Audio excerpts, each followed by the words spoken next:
looking back at the last 18 months and analyzing what the hell happened, I come to this conclusion more and more, that nothing has been going according to Putin's plan.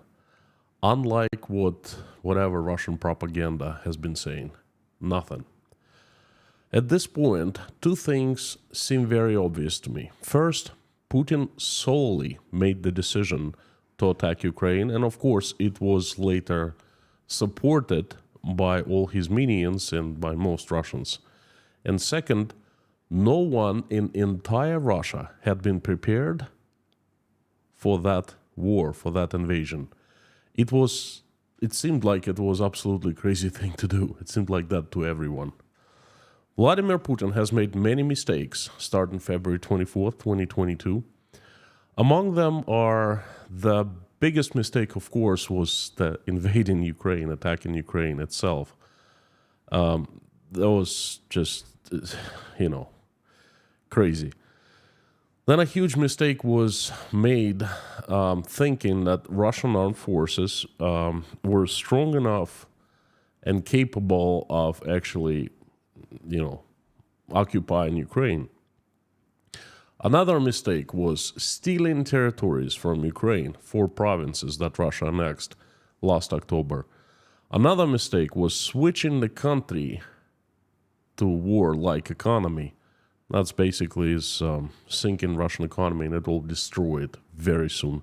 Another mistake was announcing mobilization back in September of 2022 when no one was ready for that. But I give Russian government this. It often learns from its mistakes and it rectifies them later. And in today's stream, I'd like to zero in on what mistakes were made during the mobilization in last September, how the government changed since then, and why I think that a huge new mobilization is coming to Russia. Howdy everyone, my name is Konstantin and welcome to Inside Russia, where usual Russia is explained by the unusual Russian. What you will not find on this channel is BS, lies, and propaganda. What you will find is truth, common sense and logic, and emotions, because I am a human being. And today you will find lots of information about the mobilization in Russia, the past, the ongoing, and the future. But first things first. The mobilization of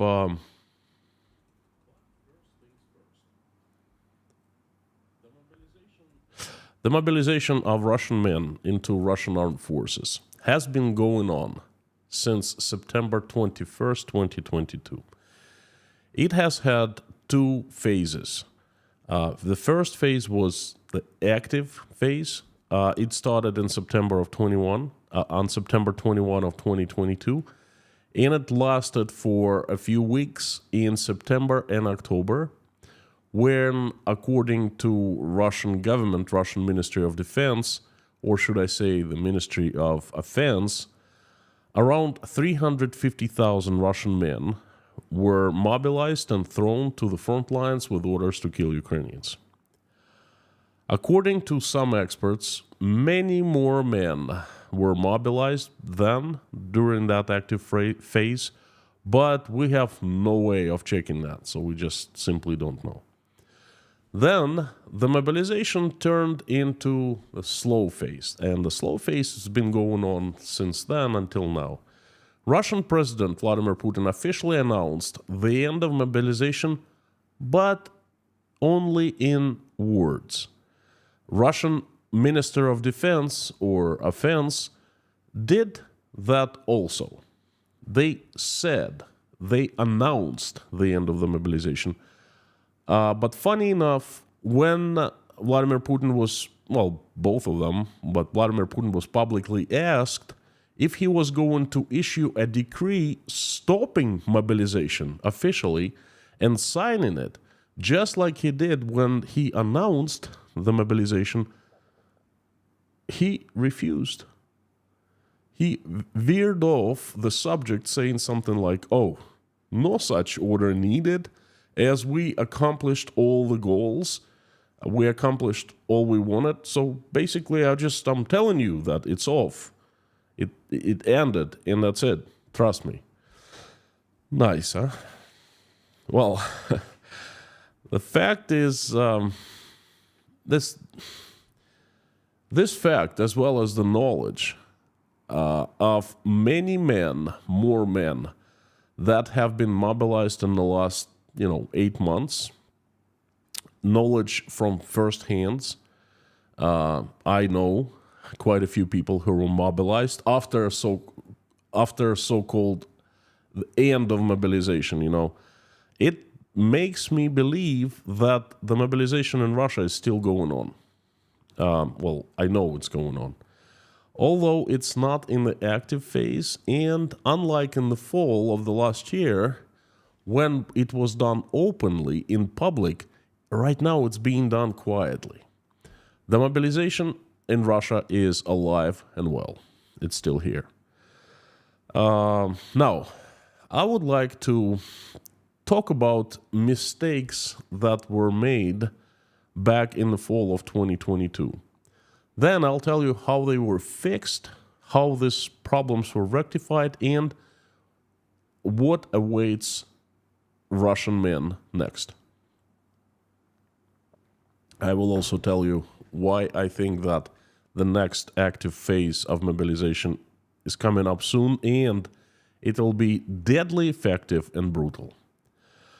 Now, let's take a few steps back and look what happened in last fall. In September of 2022, Vladimir Putin made the same mistake he made in February. In my opinion, he solely made this huge decision that changed the course of Russia's history, but no one had been prepared for what would follow. And I'm not talking about regular people, they definitely had not been prepared, or they hadn't known anything. I'm talking about the executive branches of the government, of those government employees that do things with their hands, Well, let me paint you a picture of how mobilization worked in Russia in the fall of last year. Putin signed this executive order, executive mobilization order. Now, mobilizing men into the armed forces is the responsibility of Russian armed forces, obviously. There's a branch inside the armed forces called Mobilization Office. In Russian, it's called Военный комиссариат. Literally, it means military commissar office. Don't we love commissars, You can also call them the enlistment office. That's how they're called in these departments are called in Western armies, the enlistment office. But I like mobilization office or mobilization center better. In the past, working in mobilization office was among the lowest positions a person could hold inside Russia's vertical of power, basically inside Russian government. Jobs for losers, really. Low pay, no career opportunities, and very bleak future. On the other hand, you didn't have to work much, and you didn't have to work hard. And all of a sudden, Putin signs the mobilization decree, and orders are given to every single employee of every single mobilization office in the country to bring in a certain amount of cannon fodder. Moreover,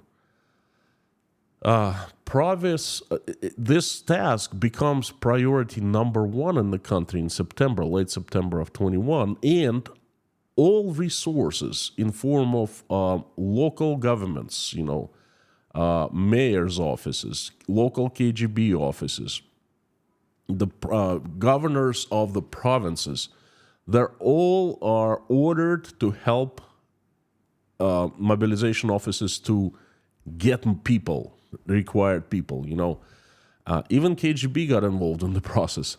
So basically, mobilization office people, they were being reinforced, so to speak. And mobilization office people started freaking out because they were not ready for what was happening.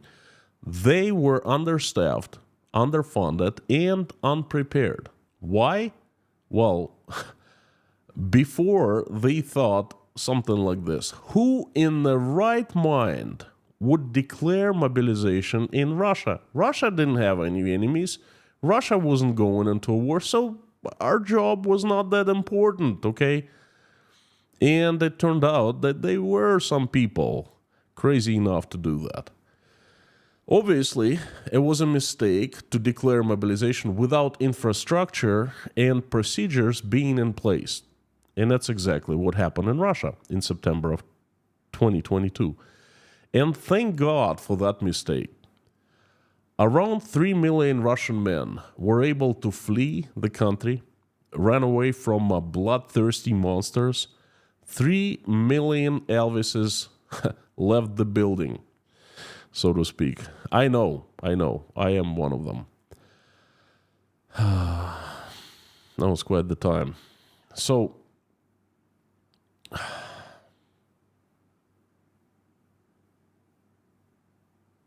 sorry, I was just remembering that time when I was leaving.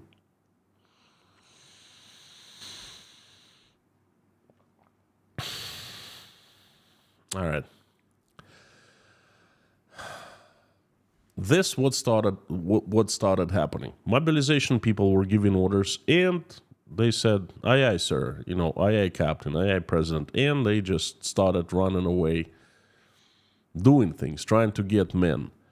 Mobilization people started doing manhunts, going from door to door, and forcefully giving the mobilization summons, повестки, the papers, with obligations. Basically, it's a piece of paper that when you receive, you must sign for, and that paper obliges you to visit local mobilization office within 2 or 3 days of this, you receiving it and signing for it.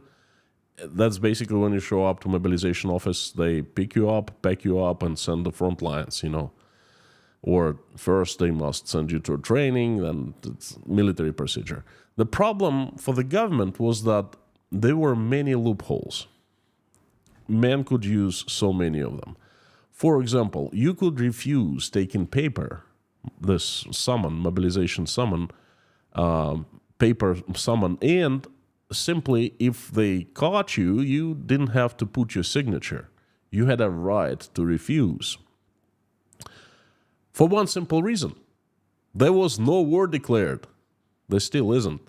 That was just special military operation. Well, what's the big deal? In time of war, you cannot turn down this повестка, this summon. You must sign, you must show up. There's a different law. But when there's no war, it's not a felony. It's not even a misdemeanor. It's just a fine of $20, or it was back then a fine of $20. According to the Russian legislation, and this legislation was, edged to peaceful time, basically, Fines given, that was it. Of course, once this mobilization people lured men into the offices and they got help of police, they arrested unlawfully, illegally some people, but they didn't care that some men, they were checking men's papers right on the streets, and there were tons of coverage in terms of pictures, videos. People were taking videos, posting it, that's chaos anyway. So once men were inside mobilization offices, men were, these mobilization people and cops, they tried to psychologically break men down. They tried sometimes torture them. They tried to scare them, blackmail them, to get their signature. Because signature saying, yes, I agree, I will do whatever instructed. I will follow the orders. But if they didn't have the signature, they could not legally get you. So by law, they could not force people to go into the army without their signatures. So basically, the smart ones, the ones who knew the law, they didn't sign. And that rendered mobilization even less effective, okay? Another problem was the complete lack of control at Russian borders. For a couple of weeks after mobilization was announced in late September and in early October,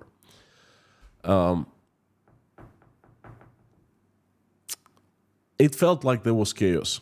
I mean, I remember, I lived through it. Media was showing manhunts. The politicians didn't have one party line, and they were saying different things that sometimes contradicted each other. Things like that. Those chaos. Again, chaos. I remember well.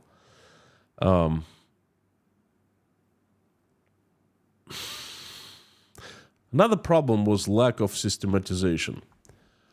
Last fall, everything was on paper. There weren't any computer databases on potential mobilizees. Some people fell into the loopholes. There were no papers. The papers, their dossiers, they were lost. They simply did not exist. They did not exist on paper. I guess the lucky ones did not exist on papers, but they existed in real life, of course. So mobilization people could not get to them because who had known that mobilization would be announced in Russia, okay, was coming to Russia. Then there was a problem of communication between government agencies, for example, mobilization offices and border patrol stations at the Russian borders. The offices at Russian borders did not know whether men were served the summons. They were subjects of mobilizations or not. And remember all the notes, the summons were given out on paper. So, for example, if you saw mobilization people standing at your door, you simply would turn away and would run. And some people ran straight to the airports and they would buy tickets and fly out, okay? I met so many people here in Uzbekistan like that with the stories. I'm writing down their stories, you know? Even if somehow the border patrol people, if they learned that a person was given a summon and signed for it, you know, they could close the exit for a man like that. And I saw that happening. 4 men were turned down to, you know, leave Russia right before me in the line on September 26. Even then, men could ride to Belarus because there was no border with Belarus. And Belarus did not check Russian citizens for, you know, crimes and databases and loans outstanding, everything. They were just like letting Russian men out. I also know quite a few people who used that method, okay? So there were many loopholes. Lack of communication, lack of legislation, you know, updated legislation. And all those mistakes made by the government, they saved so many lives, both Ukrainian lives and Russian lives. They perhaps saved my life. I fell into the loopholes and escaped Russia on September 26. I made a video. It's actually the most important video of my life, I think. If you haven't watched it, I'm going to place a link right here somewhere. Watch the story of my escape. So thank God for those mistakes, chaos, lack of communication. Thank God for that. Now, it got interesting around October 7th. I clearly remember the date. On that day, it seemed like something changed. Someone was placed in charge to bring all this fragmented chaos together, okay? I felt change in the air through media because government media, all propaganda, Before it had been broadcasting, there was no one single party line. No one told them what to say about the mobilization, so they were coming up with their own opinions and things like that, But the media changed its tone in one day, October 7th. It started repeating the same message. All TV channels, all newspapers, all internet sites, same message from different angle, but the same core, same message, Same went for the politicians. All of a sudden, the politicians and the public people, they started repeating the same thing, only in their own words. Russian propaganda was disallowed to show pictures and videos, the evidence of manhunts, of brutal arrests, of the beatings. All of a sudden, it just disappeared from the informational space of Russia propaganda, just like that, magic.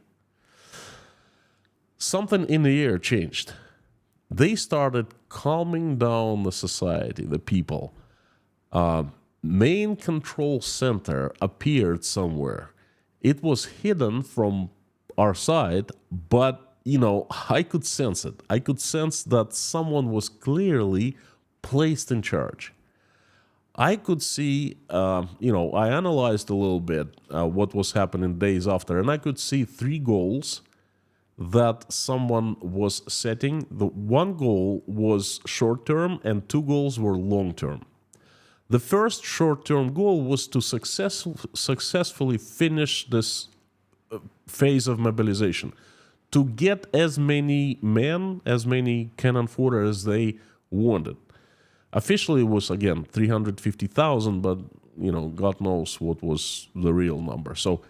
And, of course, that was number one, the goal number one, because they needed more men. Ukrainians were advancing. Let me remind you, September, Russians had lost Kharkov just in a blink of an eye. They were about to lose Kherson, so they needed more men. And they got the men. I think at least 350,000 were mobilized. The first goal, short-term goal, was also to calm down society and brainwash, condition them, okay? Show them, hey, it's not a big deal. It's business as usual. Mobilization is not the end of the world, things like that.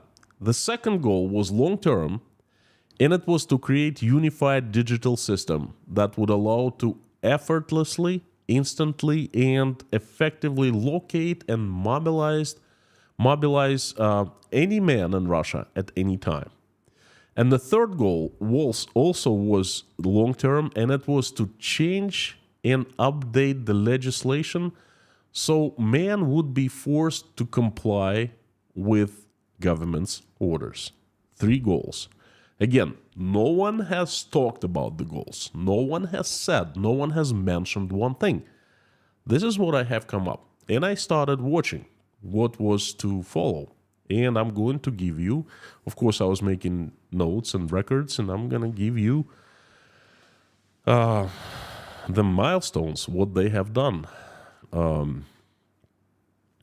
Now, since last fall, since all those mistakes that they made, this is what they have done. Vladimir Putin ordered to form, Vladimir Putin ordered the Ministry of Digital Development, the Federal Tax Service, and the Ministry of Defense to create unified state information database with citizens' data necessary for updating military records. KGB was placed in charge of this process, and now we know who that someone who was placed in charge around October, early October. Okay, that became pretty clear.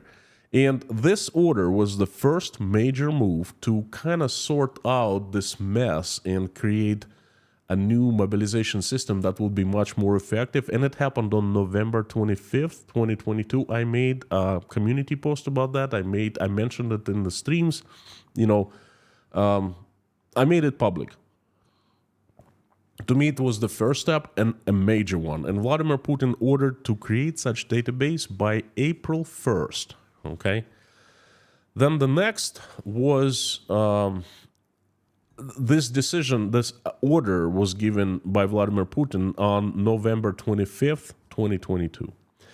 Now, in December, about 1 month later, in December 2022, before everyone was getting ready for the new year, Vladimir Putin ordered to form a working group to ensure the interaction between government branches on mobilization issues. This actually was exactly a try to fix the problems of miscommunication between government agencies. Then on January 17th, 2023, Minister of Defense or Offense, Sergei Shoigu, ordered Russian armed forces to increase number of servicemen by 350,000 people to 1.5 million people. I also made it public, and this when I think that the next phase of the mobilization started. Well, it never ended, but those kind of second phase kicked in. And I also made a community posts and streams about that. Then the next move came, of course, in early April, and that was a bomb for, I guess, for the ones who did not expect Russian government to fine-tune the mobilization system.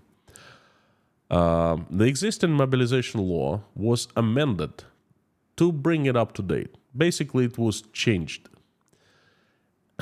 The change was called this creating system of digital classification of the mobilized. According to that amendment of the new law, the process of mobilizing a man, any man, Russian man, became easier and faster. The unified national register of men was created to consolidate all private information on Russian men. Now, I don't really know the insides of how this thing works, but I am pretty sure that is a part of that digital system that Vladimir Putin ordered to create in November. That is called Unified State Information Database with citizens' data necessary for updating military records. Okay, so that's all interconnected. You see, they started creating a way of physically trace and mobilize men, okay?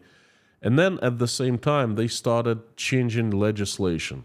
So they were rectifying two huge mistakes. The infrastructure, digital infrastructure, the information databases, location services and so forth, and new laws.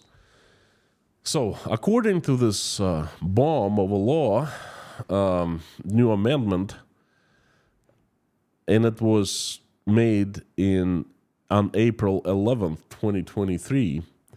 So basically that amendment set the new rules for government to mobilize men. There was the Unified National Register, basically a database that connected all mobilization offices in the country. That database was created, and it consolidated everything. Taxes, medical records, driving licenses, just like everything that the government had of possession, in all information in possession in digital form went into the register. And the new rule, that's the most important thing, the new rule of issuing a summon was created. From 11th of April, a digital summon could be issued instead of the paper one. Actually, the possibility of issuing a paper one still exists, but a new way was added to create a digital one. And basically, summon now, according to this amendment, looks like any person at the mobilization office logs in into that database, picks a man, and puts the man into the register as person is being mobilized. Basically puts a check mark or something like that. And what happens next is pretty scary. After 7 days, a Russian man who gets into this registry cannot leave Russia. Basically, the door closes on him leaving, on such person leaving. After 20 days, driver's license is suspended. Person cannot drive a car. Person cannot execute certain bank operations. Person cannot buy or sell property. And the person cannot create a company. So basically, they don't. Also, a person, the government does not need to notify the person that he's being summoned. Okay, basically, the notification is the fact that information of this person is placed into the register. That's it. You don't even know that you're being mobilized. You understand how brutal that is? You don't know, but they know because your name is already in a database. And after a few days, cop stops you, checks your driver's license, and says, well, I'm sorry, your license has been suspected. You're being arrested. And they take you right to the mobilization office. Freaking brilliant. Anyway, that was done in April, on April 11th, 2023, and this new amendment was, the old law was amended in 1 day, which is an incredible speed, by the Russian parliament, and it actually created a public discussion. But again, Russians discussed and kind of forgot about it. Another change came on August 4th, not too long ago. Vladimir Putin increased age of the reservists who can be called up to be mobilized. For privates, low-rank officers and high-rank officers. For privates, from 50 to 55, low-ranked officers from 55 to 60, and high-ranked officers from 60 to 65. So now Russian men up to 65 years old can get mobilized, and that's a law. They've been changing the legislation. Very smart people, huh? Evil, but smart. Then the next, that happened on July 24th. Okay, that on August 4th, another change happened. Vladimir Putin increased age of those who can be enlisted as a part of draft. Russia has draft. Russian men have to serve. Before, they had to serve from 18 to 27. And then Vladimir Putin upped the ceiling to 30. Now from 18 to 30. There had been a huge lie behind this, because the Russian senators came out with the idea, let's change the age, because we need more mature men. We need to up the age on both ends by 3 years, from 21 to 30. Because at 18, they're just boys. They're not ready to go. They're not mentally, psychologically stable enough and so forth. They're not strong enough. So we need men from 21 to 30. Okay. And then, they prepared all this new law, amendment, I guess, to a new law. And then just like that, without public discussion, they leave 18 and they up 27 to 30. And the guy who was the initiator of this whole thing claimed that, we thought among ourselves and we discussed among ourselves and we came up with this thing that young boys want to enlist, okay? We cannot strip them of this opportunity to go and serve your army at age 18. It's exactly opposite that the guy was saying like a couple months before. But that's how Russian politicians work. It shows you what scum they are.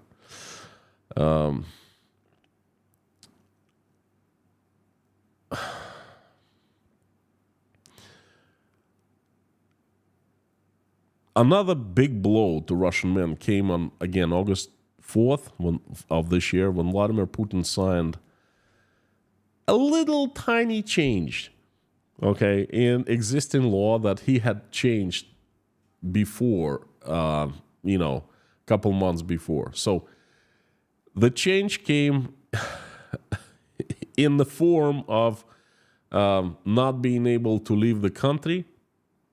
You see, before in April, they made this amendment saying that after the person's name is placed in this unified register, there is a certain time after that the person is not allowed to leave Russia. Okay, the border is closed for such men. But then on August 4th, Vladimir Putin changed this, and then now, if you're placed on the register, you are not allowed to leave Russia at the very same second. So you have no chance, because they do not serve you. At least they have a right not to serve you the paper notice. Okay, even if they serve you the paper notice, still you are not allowed to leave Russia at that very same second. And this is brutal. I think this is going to keep lots of men, hundreds of thousands, perhaps millions of Russian men inside, and they won't be able to. They will not be able to leave. And the last change I know came in today, a few hours earlier. The Prime Minister of Russian Federation, Mikhail Mishustin, signed a decree clarifying the procedure of issuing both paper and electronic mobilization summons according to the recent changes in the mobilization legislation. Basically, they, fine-tuned everything together today. According to this document, Russians will be summoned to military mobilization offices using ordinary written summons, and they can be duplicated in electronic form. Again, it happened today, August 17th. Now, you are seeing how they have been working, how the stepping stones of creation of this new mobilization system are just right in front of you. I just told them to you. These people in the government, they've done a brilliant job in front of people's noses. It's evil, okay? They basically have enslaved Russian men. They've done it in front of society's faces, in front of Russian men's noses, and people have been silent as usual. This is how they work, stepping stones. Elegant, invisibly, Again, two goals: to bring legislation to, the current situation, according to the current situation, and to create technical means of locate and get men. And legislation right in front of our eyes, and I'm pretty sure they've been working. We cannot really see how they're creating database, but they just give us glimpses. It's not like they're keeping it in the dark. They're saying, oh, we have created this register. Imagine companies and amount of programmers out back in the shadows working on that, okay? And it's ready. It's ready to be used. So, folks, I am pretty sure that a new phase, an active phase of this existing mobilization is coming. It's looming. You can smell it up in the air. Why this mobilization will happen? It's plain and simple. Let's use common sense and logic. Putin made mistake after mistake after mistake in the last 18 months. Putin is in Zugzwang. This is, in the game of chess, this is a position where any move, next move, brings you into a worse situation. So he's in complete Zugzwang. And it seems like there are two possible exits out of this Zugzwang situation. The first is to stop the war. Russian government, and I'm going to make a stream about it tomorrow, the narrative of all Russian politicians has changed. Now they're saying we need to stop the bloodshed. We need to stop it as soon as possible. But basically, they don't want to withdraw troops to Russia. They want to keep those territories they stole from Ukraine, they annexed. But they want to stop the fighting. So they need a break Vladimir Putin needs a break. He needs to somehow try to restore the economy and beef up the army, because right now it's obviously losing. But it's unlikely scenario because Ukrainians obviously not going to agree on that. The next possible scenario is to prolong the war, to make sure Ukrainians stay where they are and the counteroffensive does not succeed. For that, he needs many more men. He needs, he's ready to sacrifice thousands more to remain the president of Russia, because that's the only way how he can prolong his reign, okay? Beefing up the army somehow, at least with people, if he cannot do it technologically, and, sacrificing more and more. When this mobilization will happen, I think soon, for two simple reasons. First reason is the Russian government has learned from its mistakes. We are clearly seeing that they have completely revamped this mobilization system, and now it's much more effective. It's ready to be implemented at the snap of a finger. This system will not allow Russian men to flee the country like they did a year ago. This system will be able to locate men because there's complete interchange of personal information in all government systems. Okay, they have created this monster unified database, and all data from mobile companies, from taxi cab companies. Remember, there was a new law. Putin ordered all taxi companies to give information at the request of KGB, okay, of people's trips. So they are bringing all this information into this huge united database, and it's going to be deadly effective, okay? They're ready. I don't understand what else they can do to improve it. There are probably possible ways, but it's enough. It's good enough now. And the second reason why I think it's coming soon is because Russian army is under pressure on the front lines. Ukrainians are pushing. The counteroffensive is intensifying, and Russia needs to do something. Like I said, the Tsutswang situation needs to be resolved, Vladimir Putin, and he doesn't want to do it before the municipal, local, and provincial elections that are going to happen that will happen in 3 weeks. After the elections, probably 1 or 2 more weeks, and they will start the mobilization. They will use every single existing, this new law, every single amendment, to make it not so noticeable, to keep people calm, to make it very effective, to locate men fast, serve them, and won't be able to. So they won't be able, once served the summon, once they're subjects, targets of mobilization, they won't be able to drive, they won't be able to use their bank accounts, sell their property, leave Russia. What are they going to do? Are they going to go hide into the woods? I don't think so. And number 3, do not forget, there's a hugely important reason that is pushing for new mobilization, additional mobilization, is that people who were mobilized, men who were mobilized a year ago, they've been in the trenches for 1 year.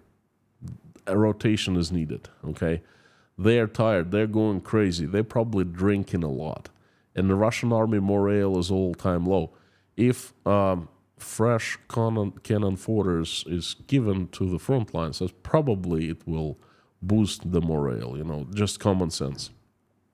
This is why I think it's ready. This is why I think it will happen. I'm pretty sure it will.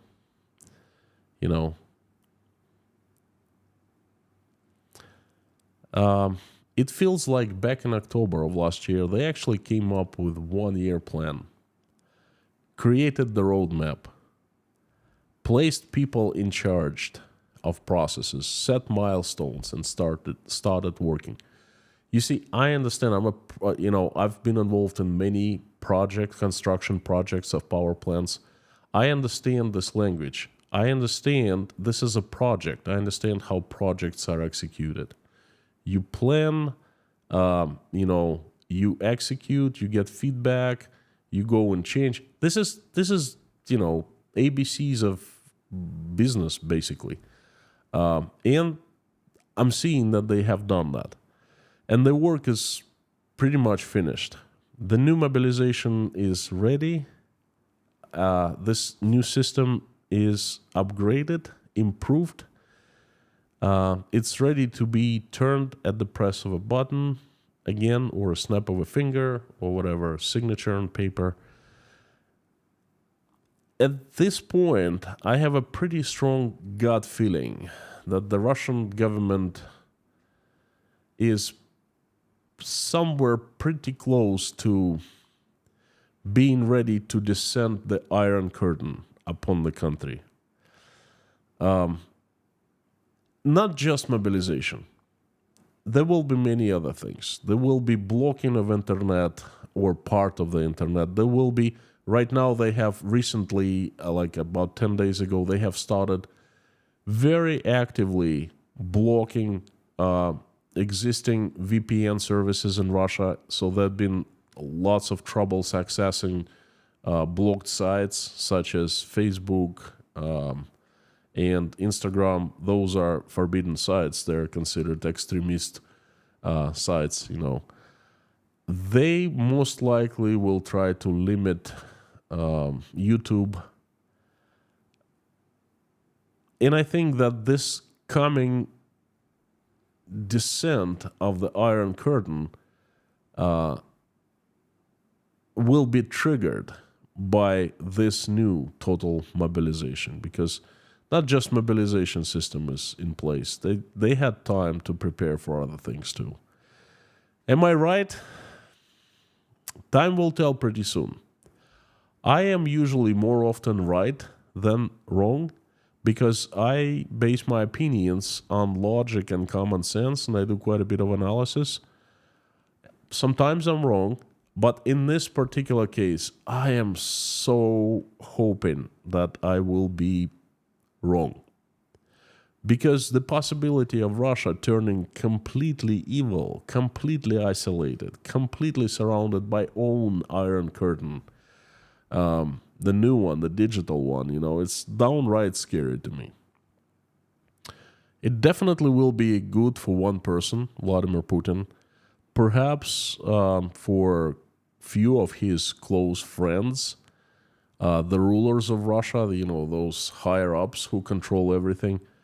But it'll be disaster for regular people and for the entire country, Russia.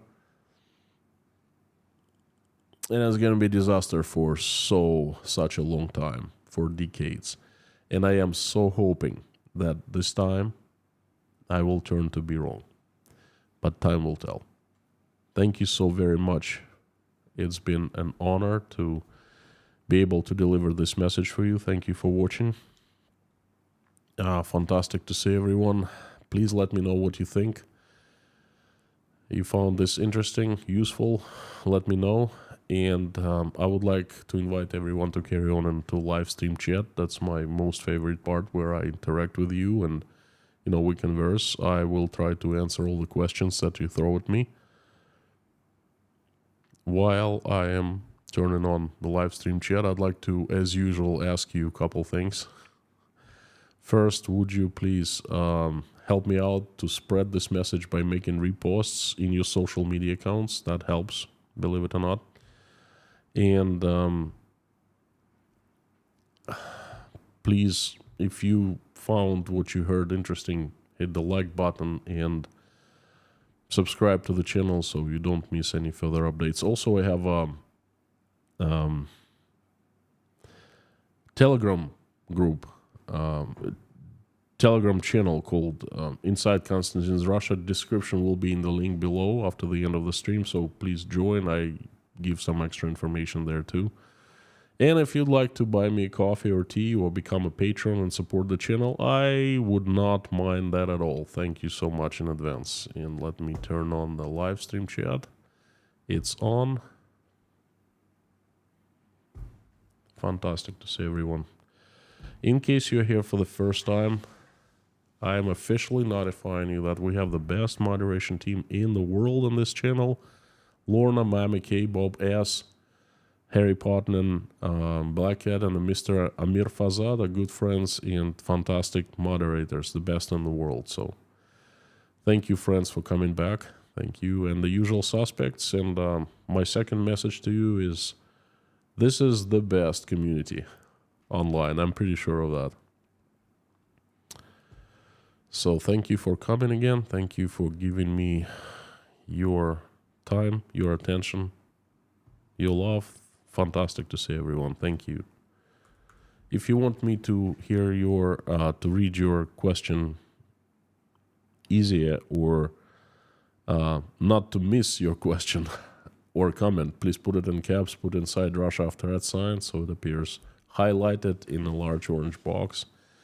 And also, a couple people messaged me complaining, saying you don't get to answer our questions. Look, if I receive a super chat, I acknowledge it, and I answer a question on the super chat. And after I'm done with super chats, I usually go and find highlighted questions. But there are so many questions, I don't get to answer all of them. It's simply not enough time. I usually do that for about 30 minutes. So if I don't see your question or comment, please keep on posting it until I see it. So there's a better chance of me seeing it. Thank you so much. And Vernon Sheldon Witter, thank you so much for gifting sponsorship on Inside Russia to 5 people. I really appreciate it. Thank you from me and from 5 people. And I'm looking for highlighted messages. Black Cat, thank you so much.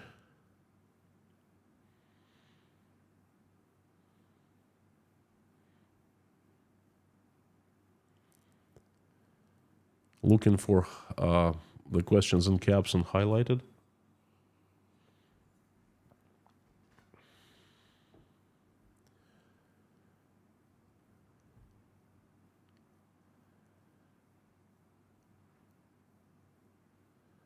Just Terry, howdy howdy. You also rock. And Andrew Hodson, greetings from South Africa. Hello, hello, my friend. Always interesting as usual. Thank you so much. Feedback, positive feedback, just makes me grow wings behind my back, you know. Thank you. Jacksonville, Florida, Mark Bram. Howdy, howdy. MacFun from Switzerland. Thank you for sponsoring 5 people. Thank you. There will be a private stream on Saturday. This coming Saturday, I will be talking a lot about channel's future, just for sponsors and patrons. So if you want to participate, sign up for the sponsorship program or become a patron of the channel. That's not much at all. I have quite a few thoughts I'd like to share with you this coming Saturday. So please tune in, 9 p.m. Tashkent time. Niklas Gutnabend from Germany.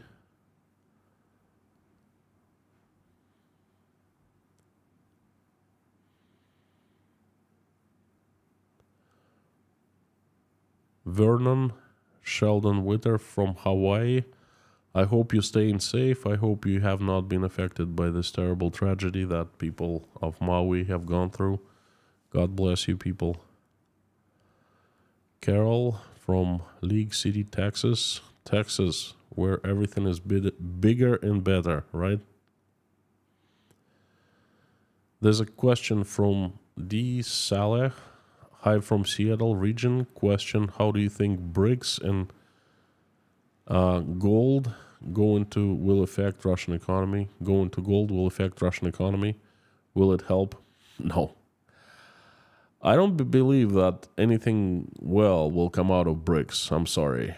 Because I don't really see how all members of BRICS are interested in creating this union. Russia is not doing well at all. It will not contribute to BRICS, okay? In short, I do not believe in BRICS whatsoever. But what time will tell.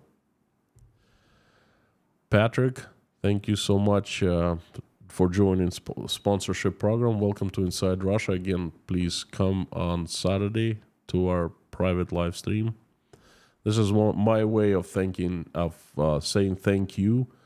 The ones who support the channel, of giving you more of my life, more of a personal things, and sharing my thoughts with you and so forth. SF Joe, howdy. Greetings from San Francisco. Well, to San Francisco from me. Another error made was cutting your losses. It's a skill to cut and run instead of slowly bleeding red dollars. It will take decades to rebuild armed forces. He was offered off ramps. Joe, I don't...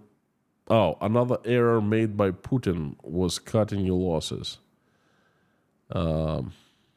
Yeah, absolutely. I agree, Can BF65, really good stream today. Can Russia really afford to arm and equip so many more mobilized soldiers? Ken, thank you so much for not good words. As for the question, I think Russia is at better shape equipping and clothing more mobilized soldiers than it was last September. Last September, again, everyone was caught unprepared. There were cases when mobilization centers were full and the mobilized ones were brought there and they were placed outside in the sub-zero temperatures and saying, you sleep on the ground, you make your own food, you have fire to warm yourself up. And people were just living outside in the cold, two cases. I know of two cases like that. They were making videos. They were posting them online. And so I think Russia is better prepared than it was a year ago, but still it's not prepared good enough.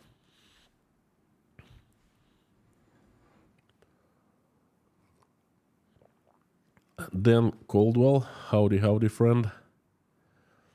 Vivek Kumar had just joined in. Just brief me now what will happen on mobilization. Vivek, nothing good will happen. There you go. I just briefed you on what will happen in mobilization. Bob Brennan, howdy from Wisconsin, USA. Hello, Bob. Thank you so much for joining. Fantastic to see you. You're a great member of the community, and I appreciate your information you shared with me in email. Sophie, howdy. Jodes Rames, as usual. Lindsay, great to see you back. Hello from Cornwall, UK. Hey, we still keep on praying for you every day.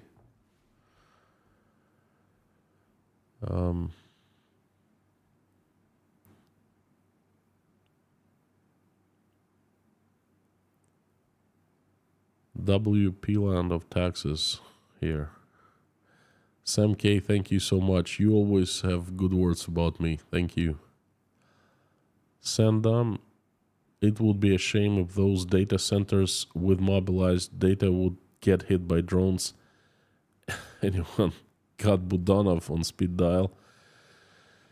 Well, look, that's not going to work. First of all, I'm pretty sure that those data centers are well protected. They're hidden. They're all over Russia, and they create a cloud.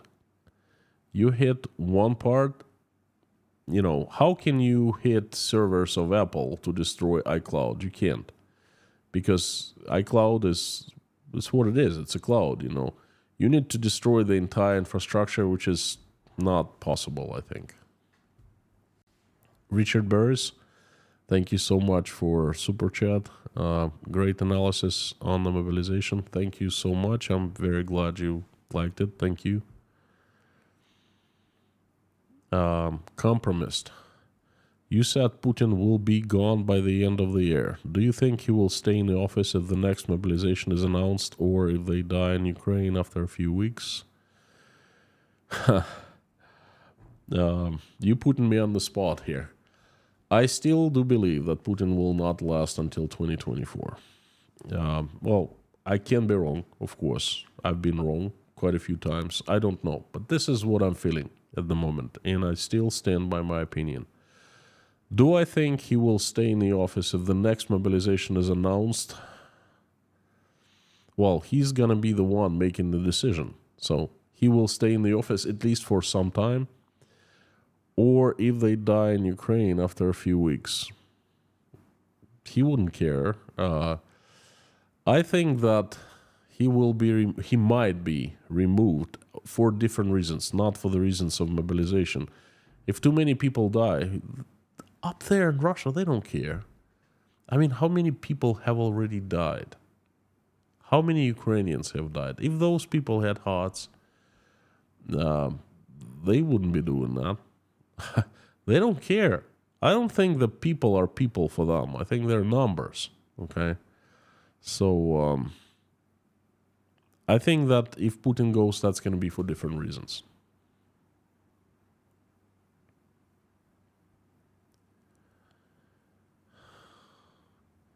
Brad Wilkins, have you read the book Red Notice or Freezing Order by Bill Browder? Very good book about corruption of Putin's Russia. If that's the only book written by Bill Browder, I actually read the book from A to Z. That is an entire brilliant story of how Russia was developing into this corrupted state and how Putin's system was being born. Bill Browder did an incredible job of describing it. And I still remember how he was being forced out of Russia. I remember his visa was annulled and he was not let back into Russia. It's a shame, okay? My cousin is currently in France asking for political asylum, having troubles with that. He actually wrote a letter to Bill Browder a few years ago, I think before he went to France, because my cousin was then standing up against this corruption system and KGB, and he was being threatened by the KGB. So we both read that book by Bill Browder, and actually there was a follow-up. He even wrote, I helped him to translate into English. He wrote the letter and sent, but unfortunately there was no answer from Mr. Browder. Oh well. But the book is brilliant.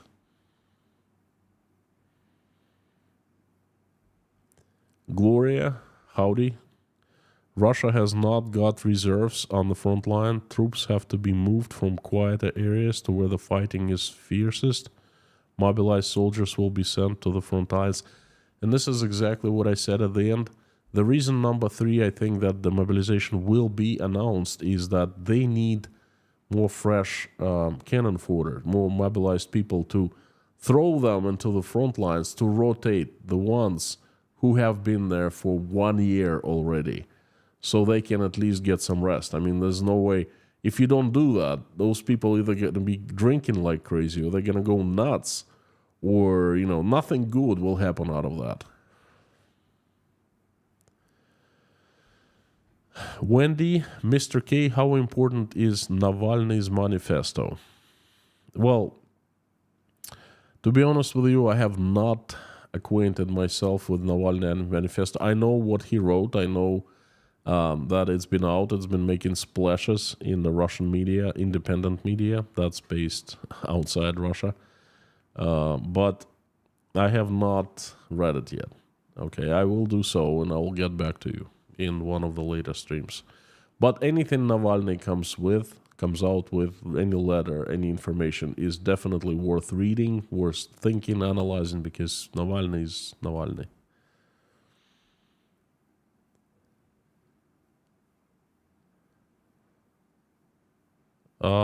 Reese Gray. Whoa, where is Reese Gray? He's a great guy. I miss him. He used to call me Mr. Popular way back in Russia. Holy moly. So anyone heard of Reese Gray?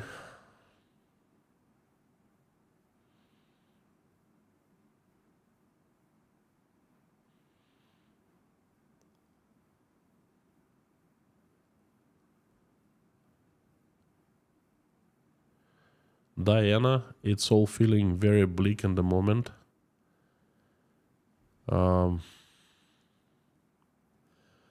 There has to be a change, but we don't know what or how. You know, Diana, it's pretty bad and it's depressing, but every time I feel pretty bad, I remind myself of this. First, God creates miracles. And second, I keep on repeating it all time and time again.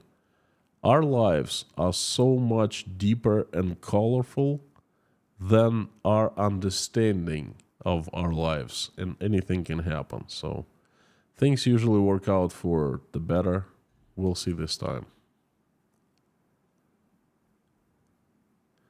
Jason Thomas, why does Federation Council not use its impeachment powers? They're puppets, that's why. They don't have their own voices.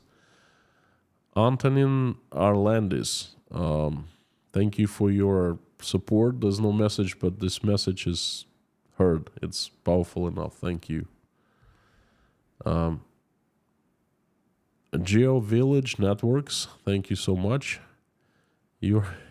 Thank you. Good words. They make me grow wings behind my back. Give me strength and energy to move forward, you know. The biggest heroes have to be your family, how they're holding up. They're holding up good. They will be in the stream with me on Saturday. They're with me in Tashkent. They're doing good, much better than they were doing in Russia. They're happy. We all are looking towards the future. So thank you so much for your support, but I absolutely agree with you. They are the bigger heroes than me because, trust me, support my family, knowing that you have your kids and wife behind, your mom, the loved ones, and they approve everything you do and they help you, and this is priceless. Without them, I'd be a wreck. Without you, I'd be a wreck too. Thank you.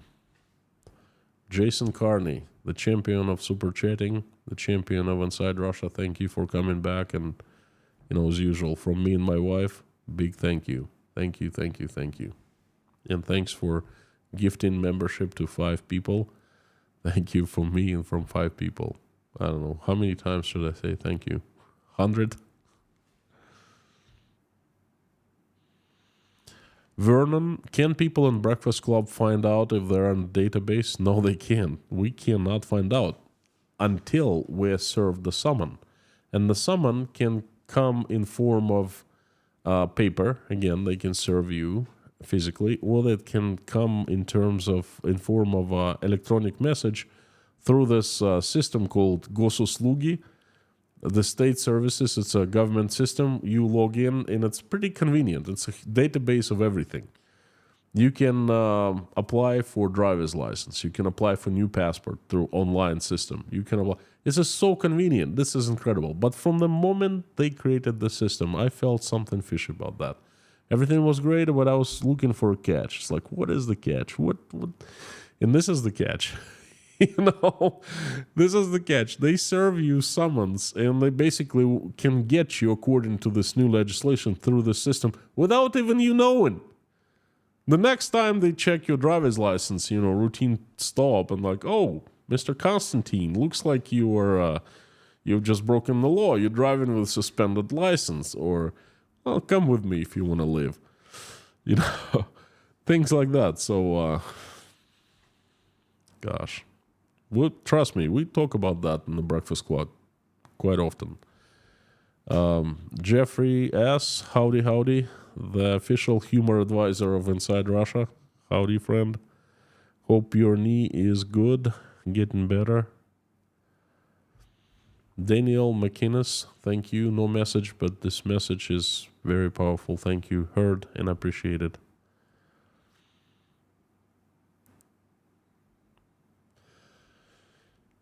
Birgitta Langenström, if they close Facebook, Instagram, and YouTube, people will go crazy in protest, I hope. I am very sorry to disappoint you, but Facebook, Instagram have been closed already.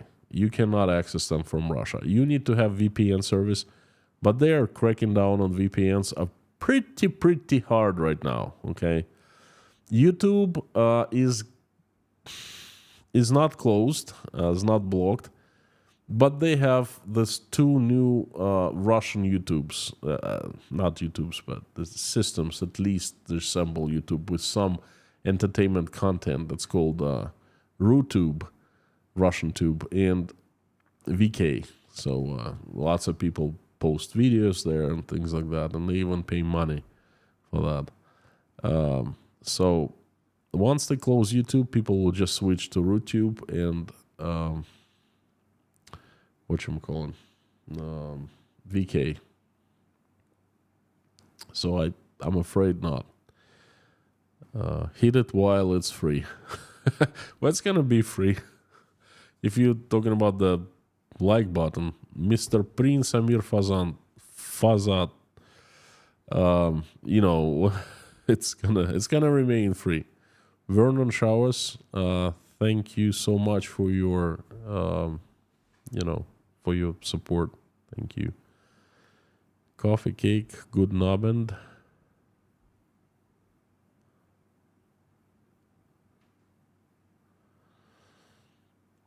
Jesse Whitmore, that's a pretty rude message. I mean, why would you say something like that? We all know what's going on, but let's be civil.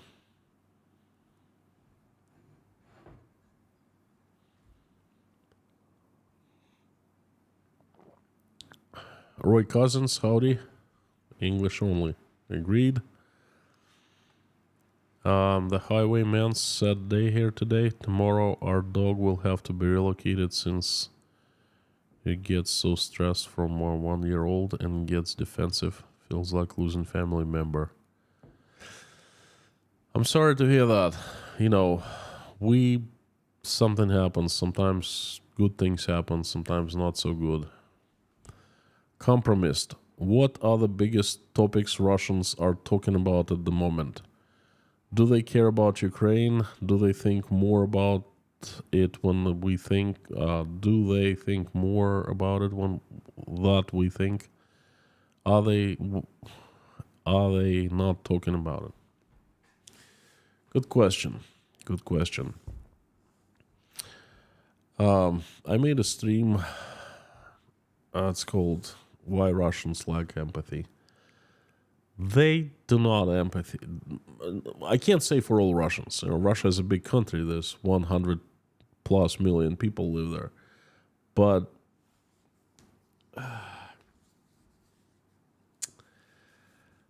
a lot of Russians that I see, majority, they don't care much. They have created their own bubbles they live in, and they don't want to be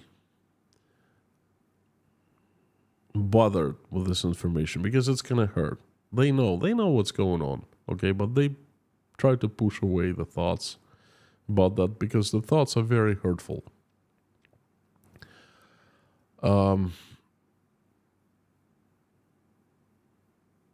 I talked to my cousin in Rostov today. I haven't talked to him in a while, but he's pretty close to me.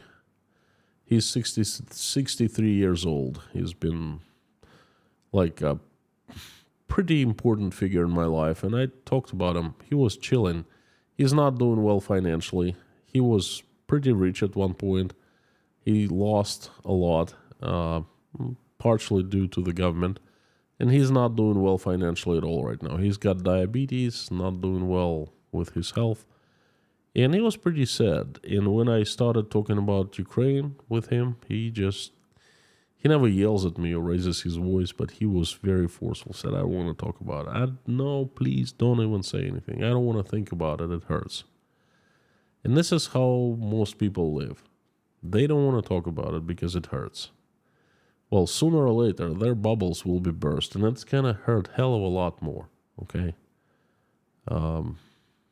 So, answering your question, they don't talk about, they try to avoid this topic. Very few people, the activists, the ones who stand up against, they talk about it. A lot, all people who left Russia talk about it every day at the breakfast club. Oh, better believe it. That's what we discuss. But those who remain in Russia, no. What is their biggest talk about right now? Prices. A lot of people are getting surprised by the rising prices. Economic situation is getting down the drain. Like I said, Titanic is submerged. Right now, it's submerged like completely in front of our eyes. And within a couple of weeks, they will see big changes. But the changes have been happening. The prices have been rising.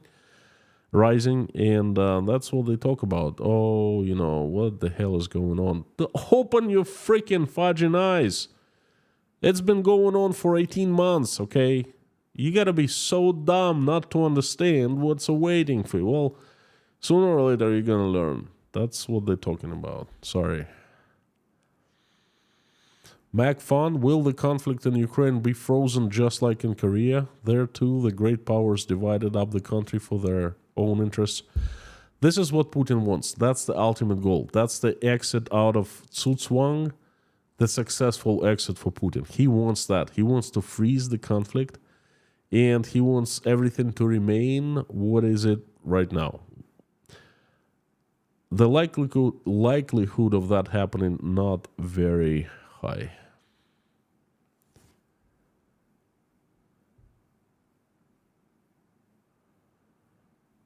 We are the best kind of stalkers. Not sure what you mean, Terry.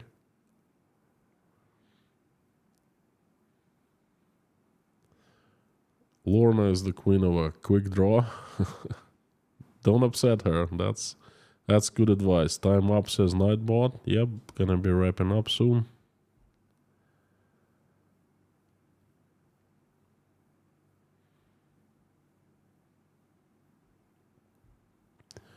KG1, 2 more Russian generals died this week. I noticed, and I'm gonna make a community post about that. It's called "The Revolution Starts Eating Its Children," or "I Like Spiders in a Jar, Keep Eating Spiders, Keep Eating Themselves." Not a much insensitive for promotion in the army. You see, again, what's happening right now, it's actually not a question, but I'm going to make it one, okay, and I'm going to answer it. This is a very good example of what is happening in the Russian society and in the Russian army. Like I said, no one had been prepared for what came. Even in the Russian army, all those generals, they had been stealing by billions and billions of rubles. They basically have made Russian army so weak because they stole everything. They sold everything off. And all of a sudden, there's a war, real war, okay? And they're ordered to go and fight. And they can't because they're not military people. They're thieves. They know how to make money with military. They know how to steal and resell it. They know how to take money, allocate it in, like, to buy new things for the army and pocket it. They're professionals at that. They're experts, okay? For past 20 years, they've been doing just that. But that's it. That's all they know. And all of a sudden, they have to fight. They have to go into a war. What the heck? And I think this is the revenge of the higher-ups for this. Oh, you did this, you framed us, you made army weak. Well, you get what you deserve. Otherwise, I don't know how to explain that. This very strange deaths. Andres, thank you so much. Can a Marshall Plan be implemented in Russia post-war? It can be, but it's too early to talk about it. First, we need in Russia, Russians need to change themselves. They need to stand up and realize that they need a different country with different management, with different people, with different everything, different morale, different values, okay? Once that happens, yes, I think that international community would have, well, not have to, but it would be a good idea to step in and somehow direct Russia somewhere, okay? But not until then.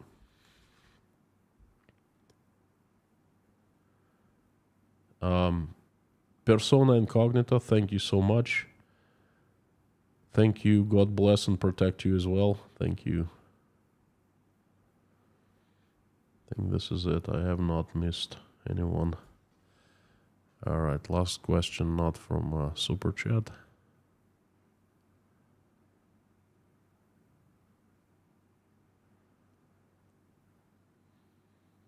By the way, tomorrow is a crazy Russian news update, another one, Friday, because I usually come up with that on Friday. Black Cat, thank you so much for acknowledging that this is such a great community.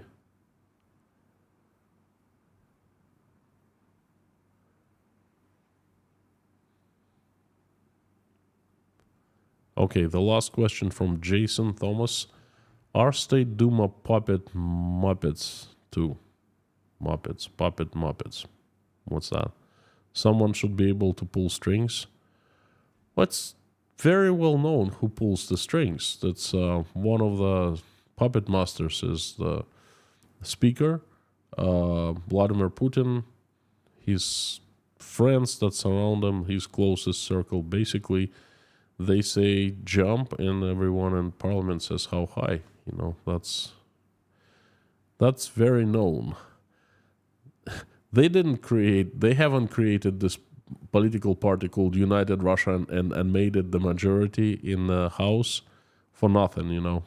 So, my friends, thank you so very much for coming, for giving me a chance for participating in this fantastic conversation and discussion and conversing. Thank you. I would like to invite everyone, religious people, non-religious people, you know, agnostics, who else? The ones who don't believe.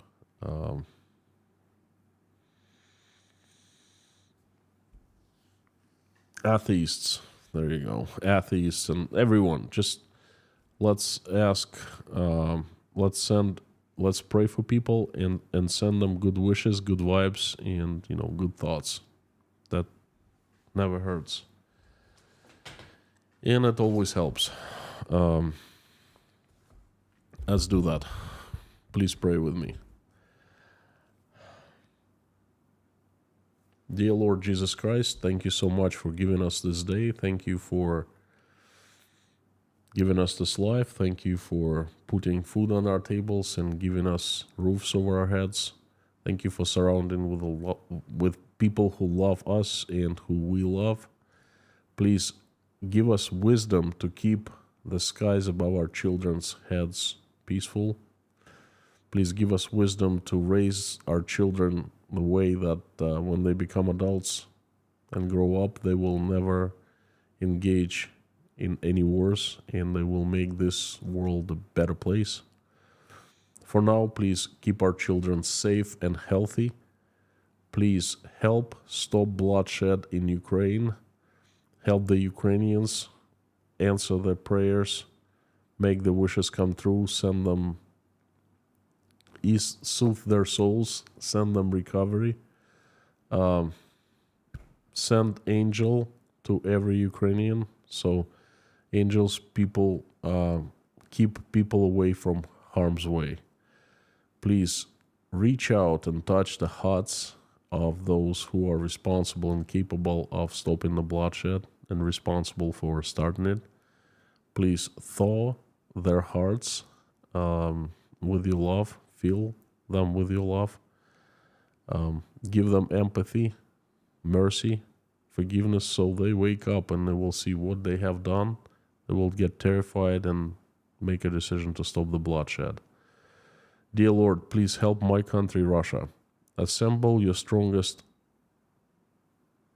angels with sharpest swords into a heavenly army led by Saint Michael, and send it like avalanche down to the earth to get rid of the demons that have hijacked my country.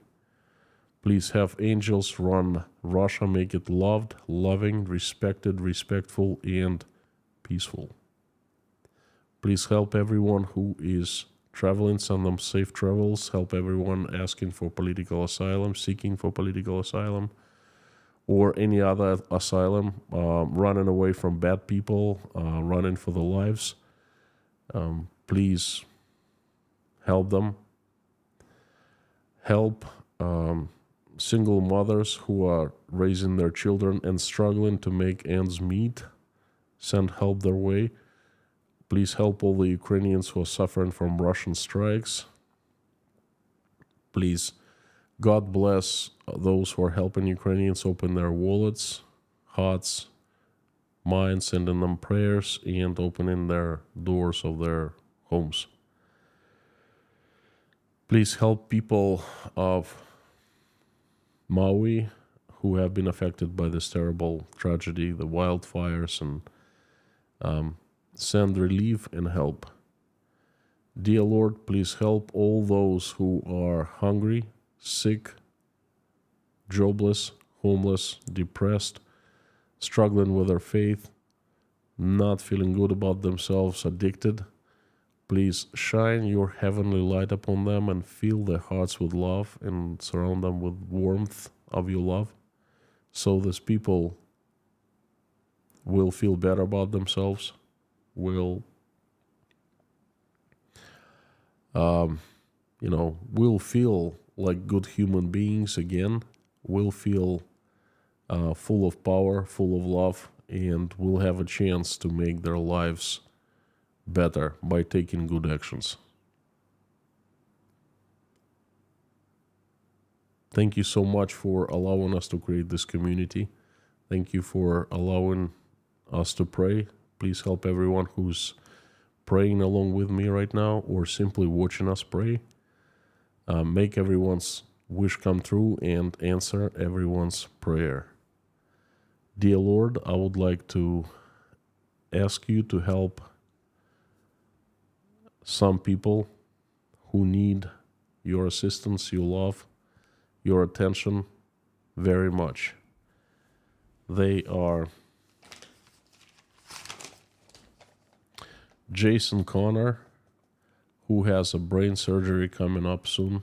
Please help.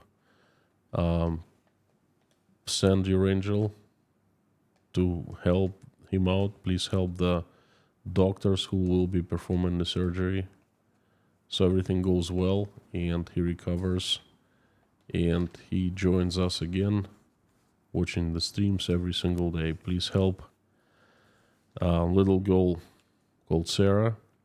She's struggling. She's fighting for her life. Please send angel. Please answer the prayers of her parents. Send them strength. Send the girl strength.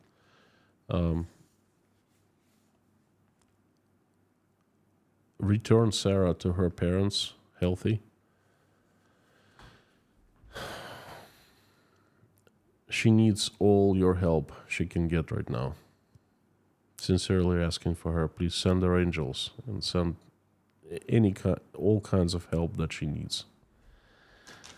Please help Frank in Texas, K. Paul with Lyme disease, Nina, Mac's family, Julie W., Janine, Eugene and Lindsay's daughter, Margaret, Linda Trombley,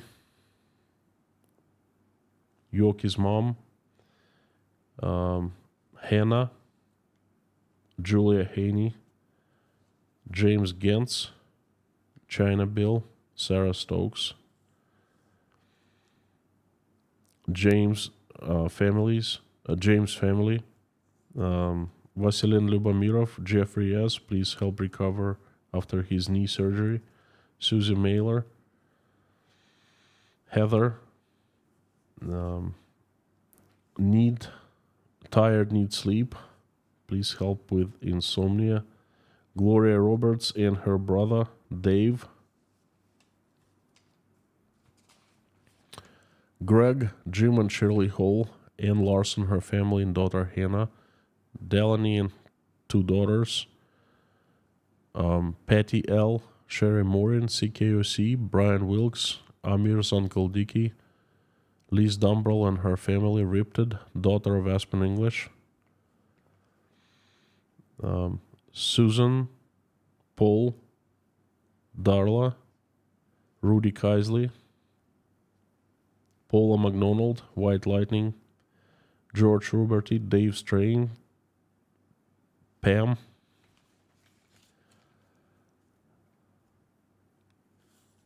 Larry, Brittany S, Elena, Natasha, Jake, Michael, Oля, Dasha, Sky, Bonnie, Svetlana, Karen, Janine, Michael Milkovitz, Marlene, Paul Beans, Richard, Mallory M, Dirk, Terry, Linda, Brittany S, Lars Henrik and his mom, Richard Burris, Angelic at Life, and Scan Family's grandson, Randolph, Verlinda's niece, Harry's family, King Nero, Gaby Hyman, Donald, Deborah, Lisa's son, Jade Kaltenberg, Brittany S, Allison Dave Moyers, Maureen M, Mr. Hanson, Bob, Matt, Ashleen family, Mr. Dean Spooner and his church called Our Savior Lutheran Church, Lisa Cumrian, Jacob, Adam Oliver, Grace Philosophy and her family and granddaughters, Maggie, Vladislav, Sergey, Gina, Wayfarer, Susie Mailer, EMS paramedic Liz, Lori Miles' husband Sherry, Layla, Philip's mother, Wayne, Shirley, and Debbie, Jen Allen, Stefan from Sweden, Finola, the Highwayman, Essie from the Scottish Isles, Choris and family, Outlander and family, Dave Porter and family, and everyone in Chernovtsi, Ukraine, Lars, Susan Marshall, Beulah, Lazarus, Buzz Simon, Alvin, Alvin's sister, Teresa D, Marsha Tucker, please send her strength, Joan Lee McMahon, Terry Carter, Meta Spencer, Diana, and her family, Bree's friend, Caroline, Taylor Fleming, Albina Fell, Michael Yukon, Joel Life, Karin Vasseur, Pamela J, and Lindsay. Dear Lord, please also help very special children who need your help and their families also need their help. They are Cadence, Maverick, Eva, Theo, Madi, Sebastian, Coulter, Ansley, and 2-year-old niece of Karin Vasseur. Please send them recovery and send strength to their families. Please return them to the families so they have very good, healthy, and fulfilling life. Please help all the children of Ukraine and Russia who need help, and please help all the children that are not currently feeling well. Send them all recovery, please. Thank you so much, dear Lord Jesus Christ. Amen. My friends, thank you so much. Thank you for giving me a chance to deliver you, to share my message with you, for listening, for coming, for spending time with me. Thank you. You're absolutely awesome and you rock. I would like to give you another message tomorrow. It's going to be crazy news update. I'll try to have lots of sarcasm as much as I can. So at least I'll try to make it a little funny for you. So please come and check it out tomorrow. And before I sign off today, I would like to ask you, as usual, to say along with me the usual finishing of every stream, and that is Carthago delende est.